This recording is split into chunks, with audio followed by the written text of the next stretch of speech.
you for joining us on the Dream Warrior Review, episode 19.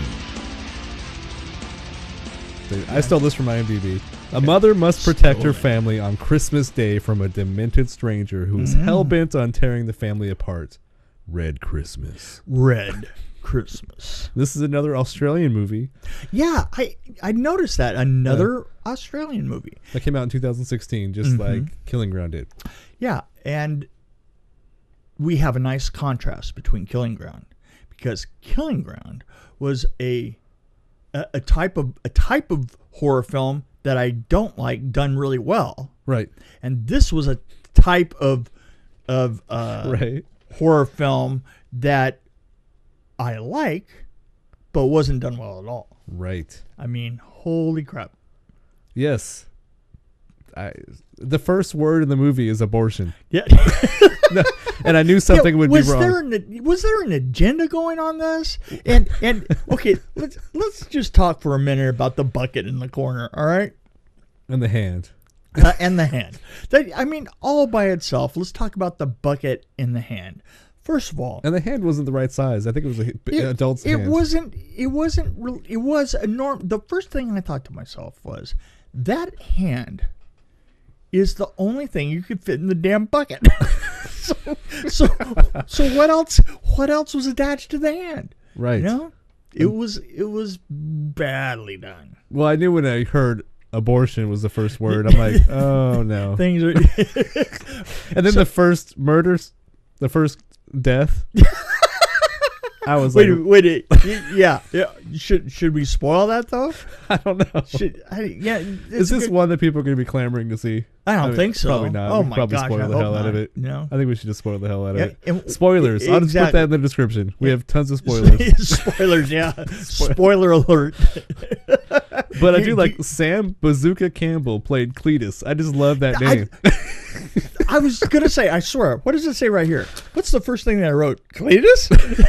But Sam Bazooka Campbell was the actor's name, and I was like, "Oh, that is awesome."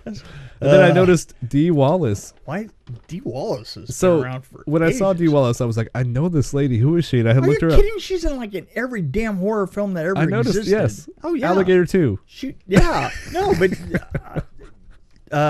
wasn't she in Craven's Last House on the Left? Yeah, she was in Critters, the first one. She was in Critters, the first one? Yeah. I mean... She's been around for a long time. She's done it over goes on and on and on. 236 credits to her name on IMDb. But it's... I thought... I worked with her at some point. I didn't want to look through 236 credits. Well, I looked her up when I first saw her on the screen. I was like, okay, I'm gonna look her up because I'm watching it at home, obviously Netflix, so I can use my phone. Right. But I'm looking her up, and I'm like, maybe she'll carry the movie a little bit. And I think she tried to, but she really didn't carry it. The thing is she has a really specific short-term role that she normally plays, and gets killed off. She gets killed early on, or eliminated just because she's the mother or something like that. Yeah. She has a thing, and in this one, I think it was ambitious for her. Let's just put it that way. Well, I've never thought that she was a great actress. Yeah, and they killed in the wrong order because they killed the cute girl first. I mean, that was my complaint, but that was the cute girl. You saw the cast. Yeah, they weren't really cute. Yeah, I know, that's true. But you lied to me. You said that Australian films tend to be fast-paced. This was a slow mother film. But no, it was very slow, and I was like, felt like I was being tortured a little bit. But I just love how she was cut in half, though. We have to talk about that. Okay, because it's not even possible. Because it's not with an axe. With an axe in one stroke. Right down the middle from behind. And she felt like paper. It falls like in two pieces. Yes. One to the left and one to the right. I felt like I was watching Scream. Yeah, I was like... Or not Scream. Yeah. One of those parodies of horror movies. Oh, exactly. Yeah. Yeah, that's basically what I felt like it was. But they're trying to be serious. It doesn't work. Yeah, but yeah. I mean, when somebody falls like that, like one piece down, I would go with the umbrella through the mouth, falling off the stairs onto an umbrella, so it goes through your head, and then in the end it opens. Yes, it opens. Yeah, and that's the body exploded. Yes, that yeah, was the opening was like he had another axe scene. He killed somebody else in the head with an axe, but it didn't go all the way through. It stopped like past the eyes. I think. like what happened there? And then the blender. The blender was the only cool one. That was pretty cool. The blender was What was the movie we saw? Although there was a movie. Which that doesn't look real. That wouldn't have happened. But that was cool to see the blood swirling around up to the eyes. But there was a movie we saw that was it had a scene where the lady got stuck in the garbage disposal. Exactly. I thought about that too immediately. I thought, well, we've seen this before. Right, and it's just, there's no way anybody could die that way.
When I was working in the film business and working in horror, we would be very careful and kind of let each other know what we were doing so that we wouldn't duplicate each other. So that we would, you tried to do your effects, you mean like with other people making other movies? Is that what you mean? Right, okay. Right. Well, with the people that we knew making that, so that you weren't going to duplicate somebody else's effect. I mean, you needed to know. Try to be unique.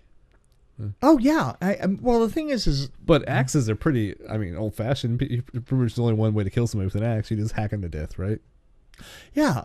Yeah. Well, exactly. But I think that we were doing a little bit beyond the slasher kind of thing. I mean, we were more into the bizarre and. You're talking about like Nightmare on Elm Street. You had a lot more creativity, I think, as far as how people died. Well, yeah, exactly. Because it was a dream world. Exactly. But the thing is like we wouldn't want to do the same type of effect. Like the room goes upside down in the original and all the blood comes back through, right? Yeah. Everybody wanted to be able to do that again. But they didn't want to go with the stigma of having used that room again. See? So, I mean, the next thing that used that room again that I know of was, and it was me, was on Breaking 2.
See, Wow. it was okay because it shifted genre. Right. Yeah. Breaking 2, Electric Boogaloo. Was that the one? Electric Boogaloo. The second one. Don't say anything about Electric Boogaloo. So what about the room? How'd you use it in the Breaking 2? Oh, dances on the ceiling. Okay, so sort of sense. the copy of the Fred Astaire. Gotcha. Yeah.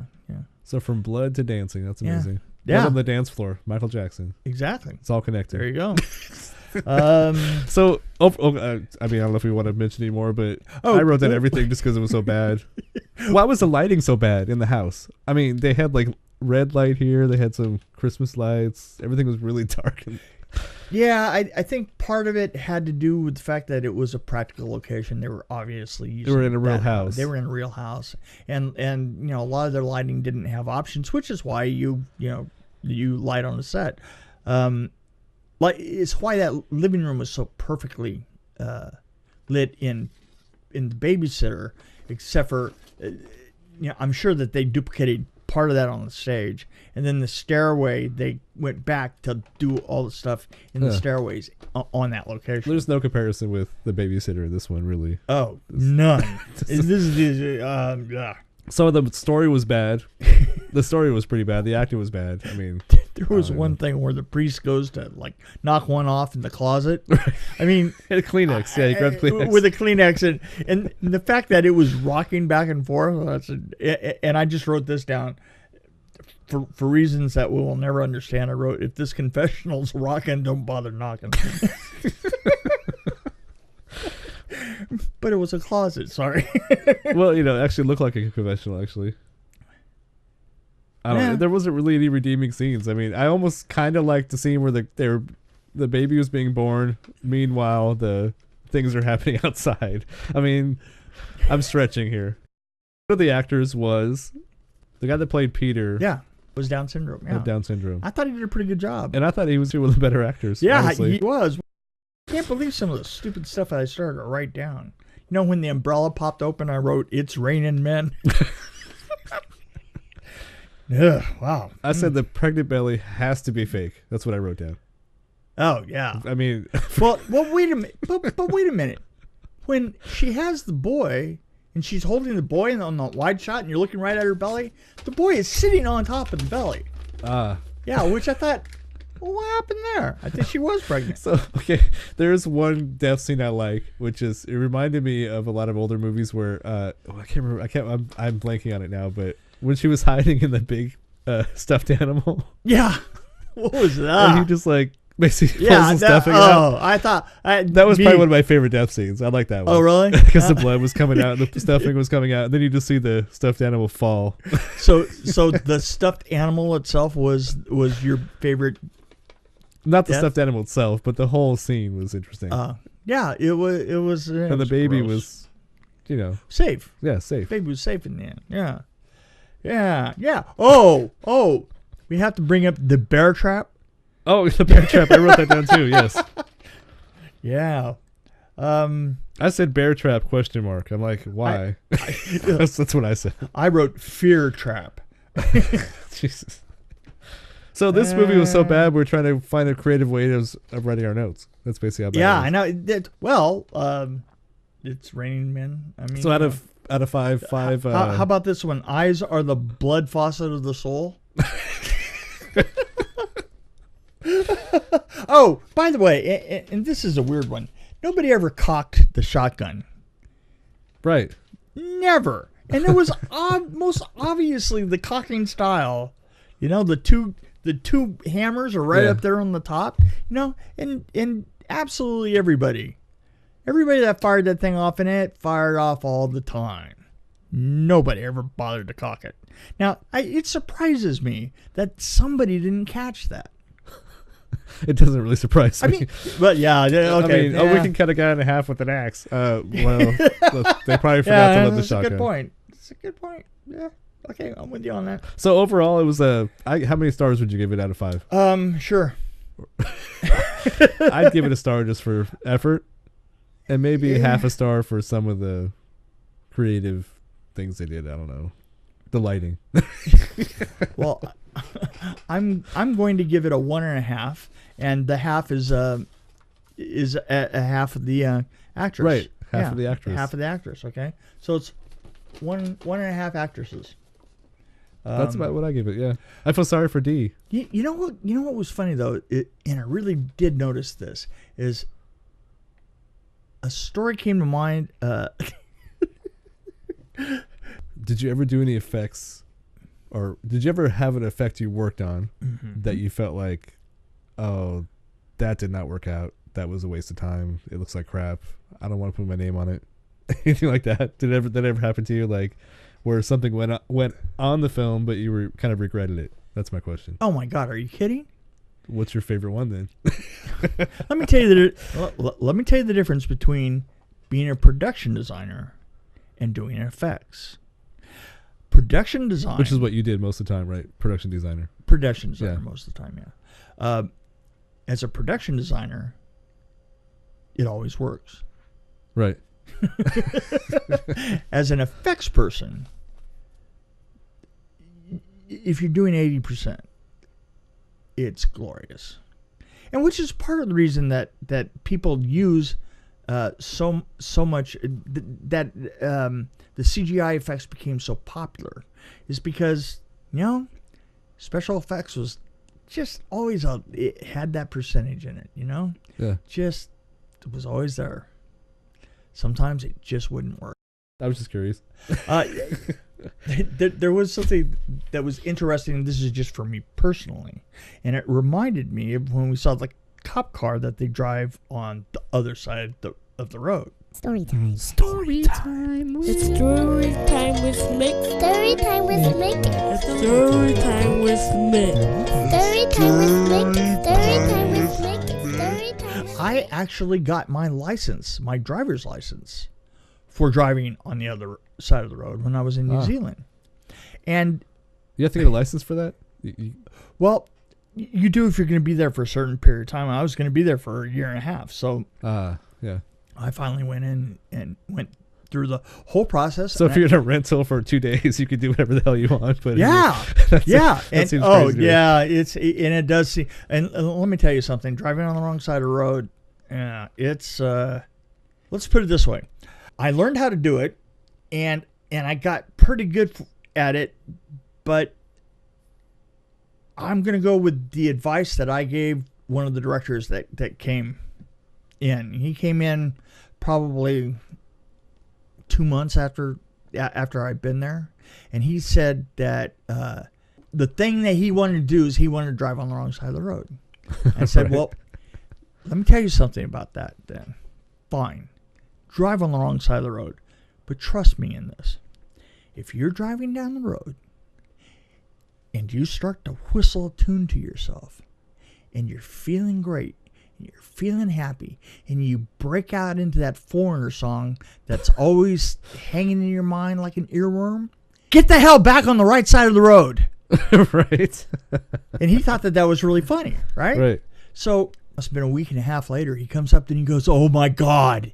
He says, "I was out headed towards Rotorua, and I'm on that long stretch up there, that winding stretch, where there's the trees and everything and all the beauty, and I'm going down the road, and sure enough, a song came on the radio, and I'm feeling great, and I'm singing at the top of my lungs, and all of a sudden, I hear your voice say, 'Get back on the right side of the road,' and I look up, and there's a truck right in the same lane as I am, coming right straight towards me. I swerve and come over, and he says, 'Oh my God, it's so right.'" And that's true, because as long as you're riding, as long as, you driven for a lot of years on one side of the road, and it is not something that you lose quickly. I mean, you even notice that you walk on the wrong side of the road. I mean, walking down the street would be just like, if I did it in traffic, I would, like heavy in the middle of Auckland, I would be walking down like one of the main streets or something like that, and it would just be boom, boom, it you're on the wrong side. I was on the wrong side, And the other thing is when I was there, one of the first things that happened is I almost broke my foot. I looked down, looked the wrong way around a turn, and a Mini Cooper came up, and just as I stepped off, came from the other direction, the side that I wasn't looking at, Of course. Yeah. of course, and ran over my foot. That's awesome. Yeah. It is a thing. Driving on the wrong side of the road is a thing, but I did get my license, and there's another thing that they do when you're down there. They give you a license for the rest of your life, right? You only get it once. And I've lost mine since, but they don't put a picture on it, and you only get it once. So if it's for the rest of your life, how'd you lose it? Shut up. Sorry, I had to make that joke. Yeah. Dun, dun, dun, dun, dun, dun, dun, dun. Anyway, so they give you when I went in for the driving test, I went in and I had there was a written test, and I passed the written test, and then there was a driving test. And I passed the driving test, and we came back in, and we're sitting, and I'm sitting, and we're sitting in this like little room, and he brought out papers, which I thought was the license, that his final paperwork, and he'd asked me kind of a question, and I said, oh yeah, and then and this went on like for probably about 15-20 minutes, and then he looks up and he says, okay, well, you failed. Oh. I go, what do you mean I failed? He says, well, you did great on the written, and the driving was perfect, but you didn't pass the verbal test. I go, this was a test? So then I had to wait 2 weeks and go back in again. Wow. So you thought you were just chatting? I thought we were just chatting. Come on. When was the last time you took a verbal driving test? Yeah, exactly. Never. I don't remember the last time I took a verbal test. Yeah, exactly. Maybe college. I don't know. Yeah, some people. It's almost like they were a different country. They probably talked funny too, didn't they? Yeah, they did. Yeah, it's weird. What was that all about? Yeah. I would have to turn off the radio and actually focus really hard to make sure I stay on the right side. Oh, yeah. Well, it's funny because I had a white VW van, and I had a huge arrow that was taped on the glass on the very top of the windshield. And the arrow came across and pointed to the curb, and it said on it, the curb is on this side, dummy. Did you put that there yourself? Yeah, I put that. I put it there maybe myself. the driving instructor. Oh no, nope. Right. It was me. I wanted to live. Yeah. Well, everybody wants to live. Yeah. Look at downsizing. I just have a feeling that's going to be about life. There you go.